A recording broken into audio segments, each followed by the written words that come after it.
The New York Knicks are halfway home as we welcome you to the Hardwood Report post-game show. Yes, indeed, the New York Knicks are now just 2 wins away from a championship that generations of fans have been waiting to see. Game 2 of the NBA Finals delivered everything you'd expect from June basketball. Momentum swings, star performances, a little controversy, and one final possession that left nearly 19,000 fans inside the Frost Bank Center holding their breath. When it was over, the Knicks escaped with a dramatic 105-104 victory over the Spurs to take a commanding 2-0 lead back to New York. For much of the night, it looked like the San Antonio Spurs were in control. The Spurs shot nearly 47% from the field, dominated the paint with 48 points, and received another spectacular performance from Victor Wembanyama. The 7'4" superstar finished with 29 points and 9 rebounds, repeatedly answering every New York run and energizing the home crowd. But these Knicks have become remarkably comfortable in uncomfortable situations. After trailing by as many as 12 in the first half and facing a furious fourth quarter rally that included a 12-0 Spurs run, New York once again found answers when the pressure was highest. Karl Anthony Towns delivered one of his most complete performances of the postseason, finishing with 21 points and 13 rebounds while providing a steady presence on both ends of the floor. Mikal Bridges orchestrated the offense with 6 assists, and the Knicks' ball movement produced 29 assists on 37 made field goals. And then there was Jalen Brunson.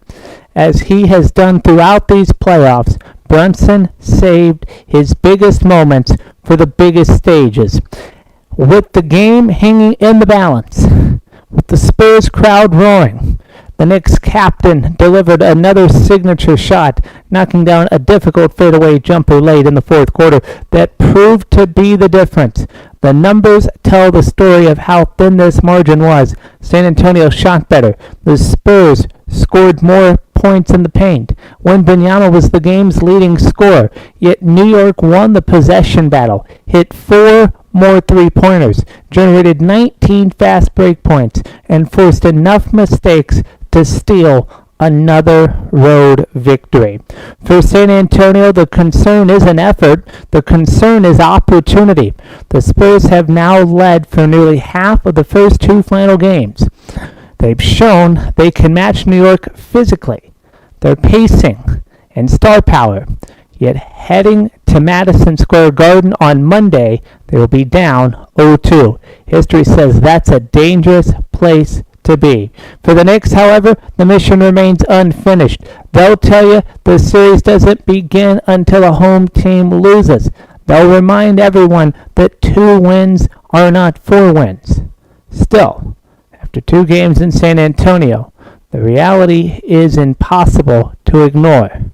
The Knicks came into Texas needing 1 victory to seize control of the NBA Finals. They leave with 2. Final score, New York 105, San Antonio 104. Welcome you again to the Hardwood Report post-game show. Ryder Bullock with you. Doing it solo tonight. Benjamin Zion is out for personal matters. He is fine, doing well, and will be back with us on Monday. Want to just wrap your head around tonight. I mean, this is phenomenal. I had chills during that final possession because the New York Knicks are 2 wins away from an NBA championship. Think about that for a second. Not a playoff series, not an Eastern Conference title, not some feel-good story. They're 2 wins away from bringing a championship back to New York for the first time since 1973. Now, before we get into anything else, let's talk about the play everybody's going to be talking about tomorrow morning. The foul on Victor Wembanyama late in the game. Listen, it's unfortunate. Nobody wants to see a finals game come down to a whistle. Spurs fans are going to look at that sequence and wonder what might have been. I get it. Wembanyama was phenomenal all night, 29 points, 9 rebounds, carrying the Spurs on both ends of the floor. But here's the thing. One call does not decide a 48-minute basketball game. it doesn't erase the fact that San Antonio blew a 12-point lead. It doesn't erase the fact that New York hit 15 threes. It doesn't erase the fact that the Spurs turned the ball over 16 times. It doesn't erase the fact that the Knicks once again made every winning play when the game got tight. You can debate the whistle all you want, that's fair, but if you're San Antonio, you have bigger problems than one call. You're down 0-2, and that's the story. The Knicks came into this building needing only one win to steal home court advantage. They leave with 2. And it's scary to think. It's devastating, really. And the scary thing for San Antonio is that New York hasn't played a perfect game yet. Karl-Anthony Towns was outstanding, 21 points, 13 rebounds. He controlled the glass, gave them second chances, and played one of the best games of the postseason. Mikal Bridges quietly ran the offense, 6 assists, defended, made smart plays. And then as usual, when the game got tense, when the crowd got loud, and the moment got heavy, the ball found Mr. Captain Clutch himself, Jalen Brunson, and why wouldn't it? The guy has become one of the great clutch performers in the sport. The fadeaway jumper late in the fourth quarter was the shot of the night. That's what stars do. That's why he's the captain of this team. That's why every Knicks fan trusts him with the season on the line. That's why he was last year's most clutch player. Now let's give San Antonio some credit. Wembanyama was sensational. Fourth quarter, De'Aaron Fox had his moments in the fourth quarter, and the Spurs shot 47% from the floor. They scored 48 points in the paint. They had the crowd going crazy in the fourth quarter when they erased the deficit and tied the game. The lesser team folds there. The Knicks did not, and that's why they're up 2-0. But what I've learned through 2 games is simple. San Antonio can absolutely play with New York. They're not outclassed. They're not overwhelmed. They're not intimidated. But when the game reaches winning time, the Knicks have been better. They've been tougher. They've been calmer. They've executed. And it's almost like they've been here before. Definitely not in the finals, of course, but in the playoffs a lot more than this San Antonio team. And so that veteran presence, I think, has made the difference. So as this series shifts to Madison Square Garden, you know what it means. The biggest basketball stage in America is about to host an NBA Finals game with the Knicks holding a 2-0 lead. That building is going to be shaken. I mean, come on. Timothy Chalamet flew to San Antonio. Ben Stiller was courtside here in Texas. You think's going to be popping at the Garden. Stars galore. Chalamet, Stiller. Of course you're going to see Spike Lee. And how about this? The return of Linsanity. Jeremy Lin coming back to the Garden for the first time since that elusive run back 15 years ago. We're talking about crazy stuff going on at the Garden. The building's going to be shaken. And if the Knicks win Game 3, oh boy, then we'll no longer be talking about whether they can win the championship. We'll be talking about how and now.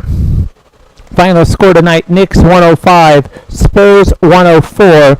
The Knicks are halfway home, and New York can almost taste it. We're waiting on some post-game press conferences. We will have those for you as they come in. But first, if you're just joining us, Ryder Bullock, Hardwood Report post-game show. Knicks beat the Spurs 105-104. They take a 2-0 series lead. I know I picked New York tonight, but this is, I have chills about what we saw. This is just wild.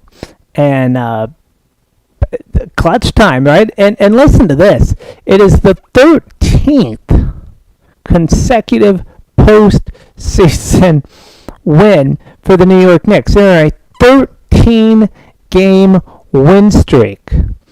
It is crazy here. I'm going to turn my head to the left here so I can read you these stats. Carl Anthony Towns, 21 points, 13 rebounds, 4 assists. Bridges, 20 points, 6 rebounds, 6 assists. Brunson, 20 points, 7 of 25 shooting, 6 assists. For San Antonio, Victor Wembanyama, 29 points, 11 of 21, 4 blocks. Fox, 20 points, 5 assists. Vassell, 14 points, 9 rebounds, 5 assists. Harper, 15 points, 6 rebounds, 3 assists. Final score 105-104. Knicks take a 2-0 series lead.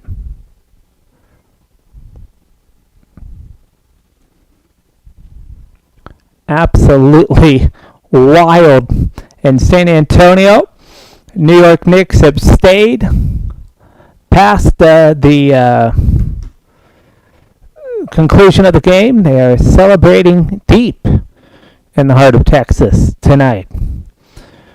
I want to go back, and I alluded to this earlier,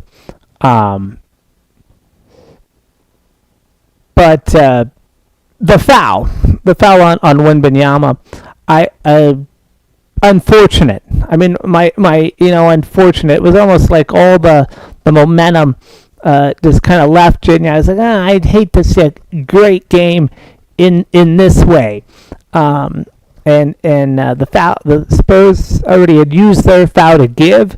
You almost hate that too, because it was right after the foul to give, and it was just going on a rebound, and the ball kind of got away from everybody, and Brunson gets the steal, and Wemby just kind of runs into him, and definitely a foul, definitely needed to be called. Tony Brothers made the right call there, but you just hate to, with final single-digit seconds left on the clock,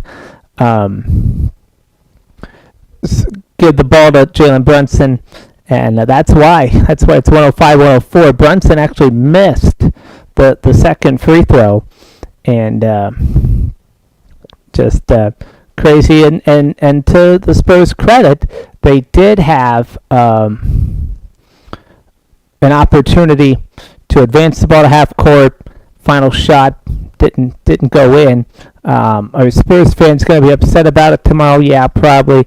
Is that why they lost the game? No, it is not. And just absolutely crazy turn of events there in the final seconds of the game. But if you're just joining us, this is the Hardwood Report post-game show. Knicks beat the Spurs 105-104. We're waiting on some post-game press conferences, so we can have those for you. Nothing as of yet. Knicks do lead the Spurs 2-0. Want to get you some team stats here. For the Knicks, they shot 42% field goals, 39% from three, 76% at the line, 15 turnovers, 44 rebounds. They led for 50% of the game, and their largest lead was 14. We're getting our first post-game press conference, and this is Spurs head coach Mitch Johnson.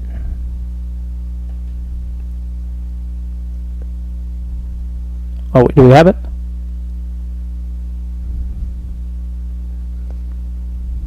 And I think, okay.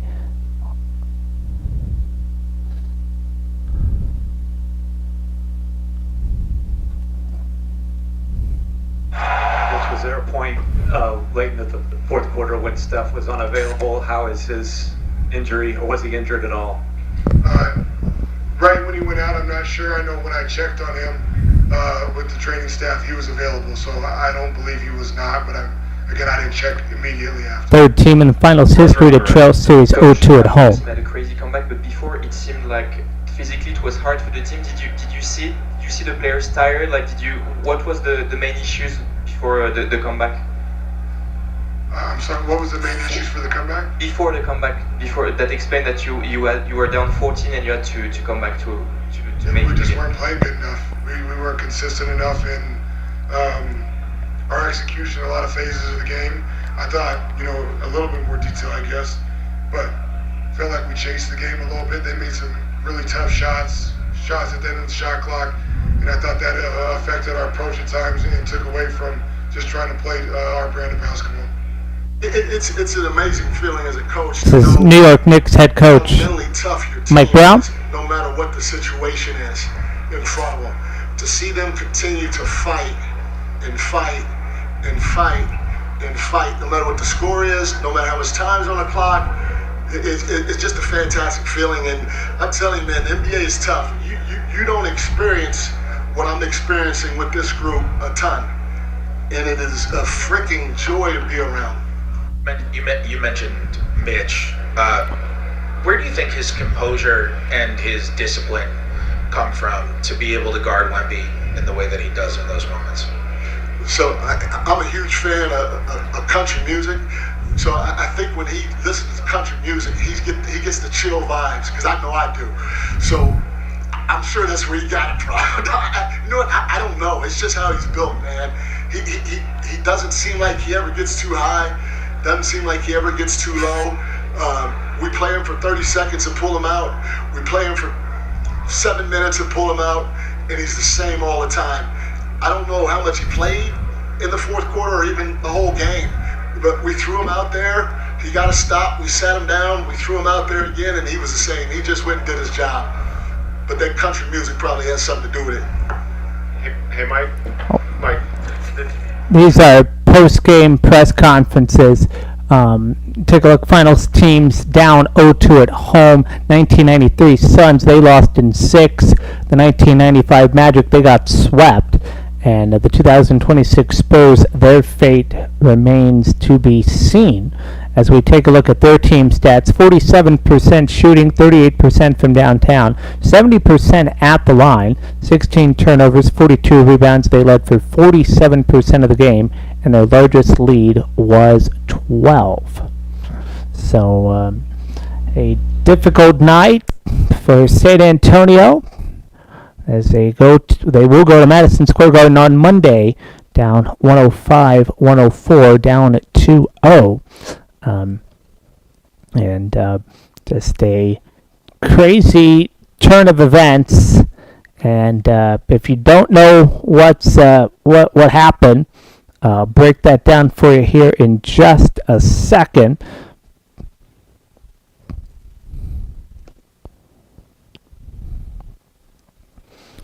Knicks defeated the Spurs 105-104. They take a 2-0 lead in this series. So for the first time in franchise history, the New York Knicks have taken a 2-0 lead in the NBA Finals, and tonight they did it in dramatic fashion. The Knicks survived a furious San Antonio comeback and escaped the Frostbake Center with a 105-104 victory, moving just 2 wins away from what will be their first NBA championship since 1973. Jalen Brunson delivered the decisive moment after a costly turnover by Victor Wembanyama in the final seconds. Brunson calmly stepped to the free throw line and knocked down the go-ahead point with 9.5 seconds remaining. One final opportunity remained for San Antonio, but Wembanyama's potential game-winning jumper bounced off the rims as time expired. The New York Knicks continue to make history. They have now won 13 consecutive playoff games. Think about that for a minute. 13 consecutive playoff games. The second longest postseason winning streak in NBA history, and they become only the third team ever to win the first 2 games of an NBA Finals on the road. Karl-Anthony Towns once again set the tone inside, finishing with 21 points, 13 rebounds. Brunson added 20, despite a difficult shooting night, while Mikal Bridges contributed 20 of his own. It wasn't always pretty, but the Knicks continue to find ways to win. San Antonio's Victor Wembanyama overcame a quiet first half to finish with a game-high 29 points, while De'Aaron Fox added 20. The Spurs trailed by as many as 12 in the fourth quarter before mounting a remarkable stunning rally with less than a minute to play when Binyama converted a three-point play that gave San Antonio its first lead in nearly 2 quarters. It appeared to have all the momentum in the world. But championship basketball often comes down to one possession, one mistake, and one player willing to embrace the moment. And that was Jalen Brunson. Captain Clutch is still alive. And so the scene shifts to Madison Square Garden, where anticipation has reached levels New York basketball fans haven't experienced in generations. Demand for tickets have surged to extraordinary levels as the city prepares to host its first NBA Finals game since 1999. The Spurs still have life, but history is not on their side. The Knicks are halfway home. Final score from San Antonio, New York 105, San Antonio 104. Waiting to see if we have any more post-game press conferences. This is the scene outside Madison Square Garden. Can we get that real quick? Yeah, I want you to see this. This is the scene outside Madison Square Garden.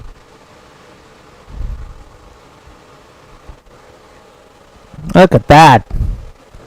Yeah, they know they're going. They know they won.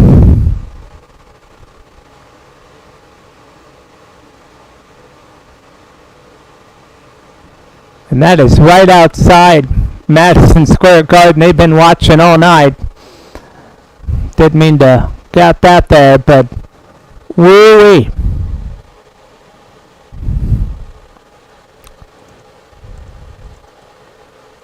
It's just amazing.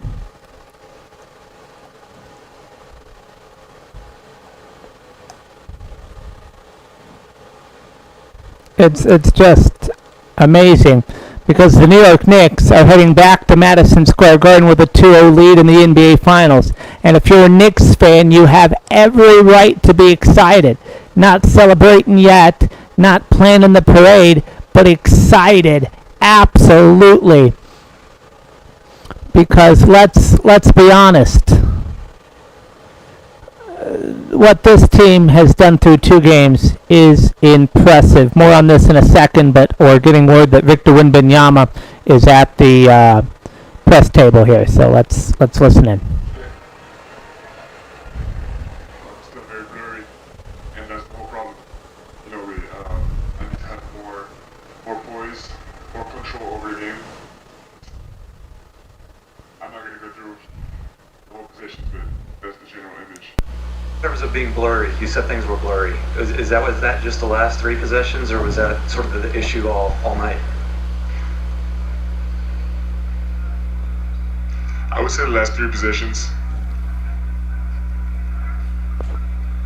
I think we need to put ourselves in better conditions. We're thinking ourselves a whole. That's been the theme so far.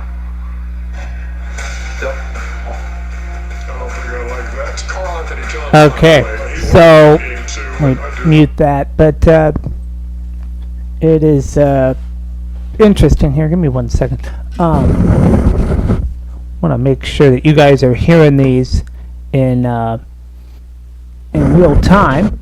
So sorry about that if you couldn't hear those things there. But Wembanyama disappointed in himself. He said that. Disappointed in himself in game 1. He let another one slip away. Absolutely heartbreaking. Like I said, that final sequence, people are going to be talking about it for probably till game 3. But the Knicks, no, they've not been playing great basketball. The Knicks know they did not play a great game offensively tonight. Brunson was 7 for 24 from the field. They left points out there all night, and for long stretches San Antonio looked like the better team. The Spurs controlled the paint. They got another big night from Wembanyama, and they had the building ready to explode. late in the fourth quarter. But here's the difference. These Knicks don't panic. A year ago when things got tight, when the pressure mounted, you wonder where the offense was, and you sometimes didn't know where it was going to come from. This year they have options, right? I mean, they've got Shamit. I mean, let's look at this here. Landry Shamit, what was his numbers tonight? We have him here, box score. Looking at the box score here.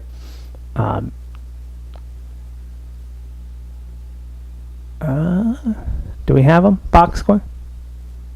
Here they are. Landry Shamit, 13 points. Miles McBride, 5 points. You've got options from your bench here. We talked about that in the pregame show. And then your starters. Anunoby, 17. Towns, 21. Bridges, 20. Brunson, 20.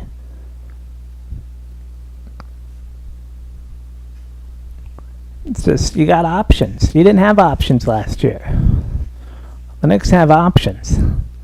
They have depth. They have experience. And most importantly, they have a point guard who never seemed rattled. Curry Anthony Towns was outstanding. 21 points, 13 rebounds. And he was the stabilizing force all night long. Bridges gave them 20. Anunoby made winning plays. The Knicks didn't have one superstar carrying them. They had contributions across the board. Now let's talk about the finish. Spurs finally get the lead back when Wembanyama converts the three-point play with under a minute to go. The crowd goes crazy. The momentum is all San Antonio. And then comes the sequence everyone is going to remember.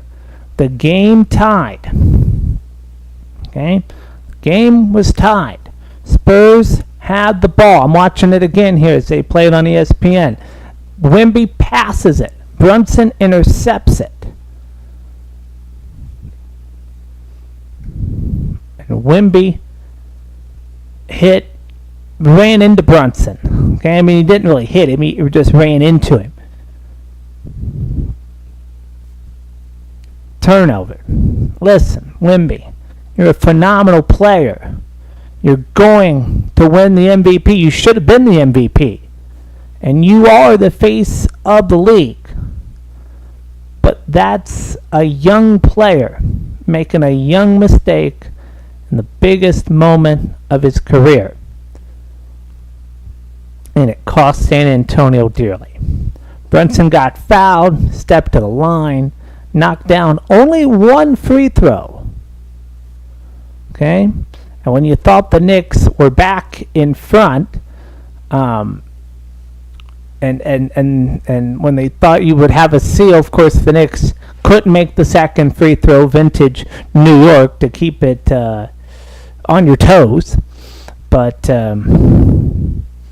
Knicks survive and are now 2 wins away from a championship. So the last shot, I thought San Antonio got a decent look. Fox found Wembanyama. He got the shot he wanted. Just didn't go down. That's basketball. You can't make them all. And the Knicks, again, 2 wins away from a championship in Madison Square Garden on Monday night. Folks, that place is going to be absolutely insane. The Garden has seen great basketball. It has seen championship teams. It's seen legends. But this generation of Knicks fans have never seen a finals game in their building with the Knicks holding a 2-0 lead. They are going to be showing up 3 hours early. They're going to be lined up around 7th Avenue like we saw just a few moments ago, and they're going to believe. The Spurs aren't finished. Don't make that mistake. Okay? Wembanyama is too good. Fox is too good. This series is far from over. But if you're New York, you've done exactly what you came here to do. You stole both games.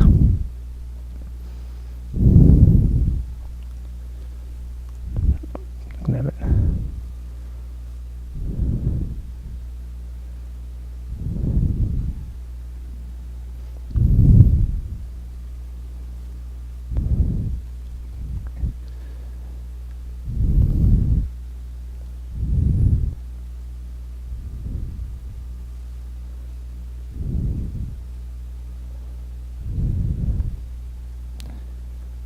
.105-104 the final score.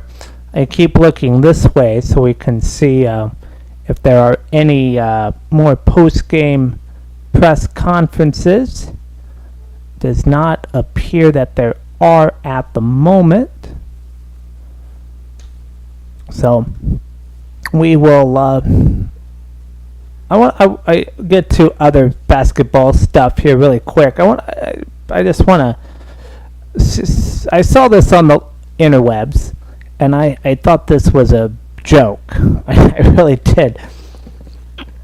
Then I started reading it, and I guess Knicks fans are feuding with Elmo. And yeah, I mean that's crazy to me. But anyway, Elmo is from New York. Okay, the guy lives on Sesame Street. That's Manhattan real estate. Okay, he's not some neutral observer from Des Moines. He's a New Yorker. So when the Knicks are in the NBA Finals for the first time since 1999, you don't go online and say, Elmo hopes both teams have fun. Have fun? This isn't a youth soccer league in Staten Island where every kid gets orange slices and a trophy. This is Knicks Spurs. This is 1999 trauma. This is Patrick Ewing's knees still haunting the Garden. This is generations of Knicks fans aging like presidents in office. Elmo has been waiting for a Knicks championship longer than Timothy Chalamet has been alive. Think about that. Elmo was around when people still answered landlines. And now, when the city finally needs him, he gives us Sesame Street neutrality. The backlash was immediate and honestly deserved. People were calling him a coward, telling him to pick a side. And for once, the internet was right. That almost never happens. The internet is usually just a group therapy session with Wi-Fi. Then the Spurs tried to claim him.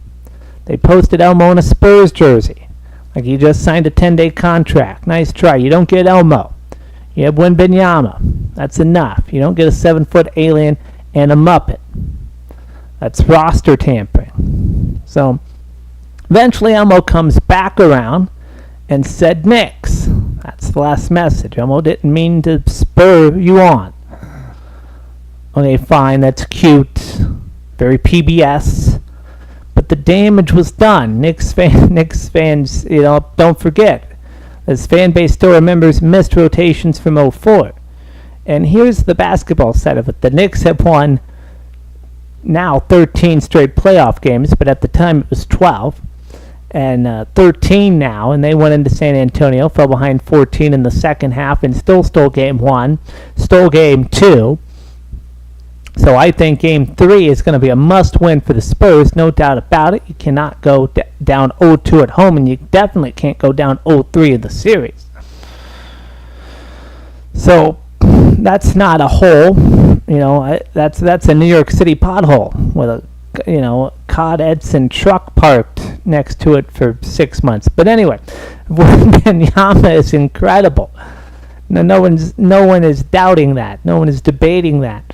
The guy looks like the Empire State Building learned how to dribble. But he's 22. This is his first playoff run. Meanwhile, the Knicks are playing like a team that has waited 50 years to stop hearing about 1973. So Elmo can say he hopes both teams have fun all he wants. But in New York, there are no both sides in June. You're either with the Knicks or you're just a red Muppet in witness protection. Final score, once again, 105-104.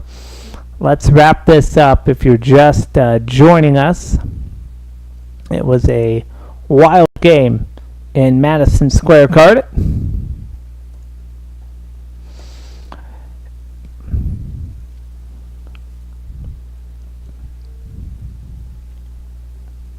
The Knicks survive. Victor Wembanyama missed the potential game winner. And the New York Knicks are halfway home. They leave San Antonio with exactly what they came for and maybe a little more. A 2-0 lead in the NBA Finals, a 13-game playoff winning streak, and now home court advantage firmly in their pocket as the series shifts back to Madison Square Garden. Final score tonight, 105-104. And let's be honest, this game had everything. The Knicks looked comfortable for most of the second half. They built a double-digit lead, controlled the pace, and seemed to have the game exactly where they wanted it.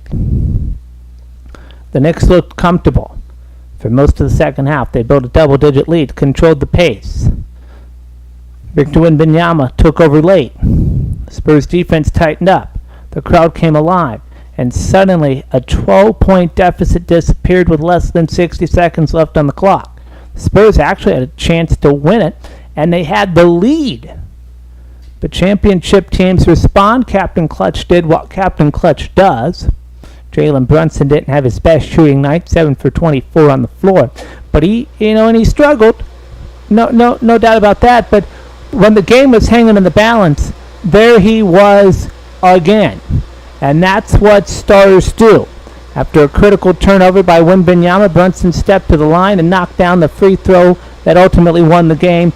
The one final defensive stand. One final missed jumper by Wembanyama, and the Knicks walked away with another victory. Karl-Anthony Towns was terrific, 21 points, 13 rebounds. Mikal Bridges added 20. OG Anunoby made key plays. Jose Alvarado gave valuable minutes off the bench. It wasn't one player.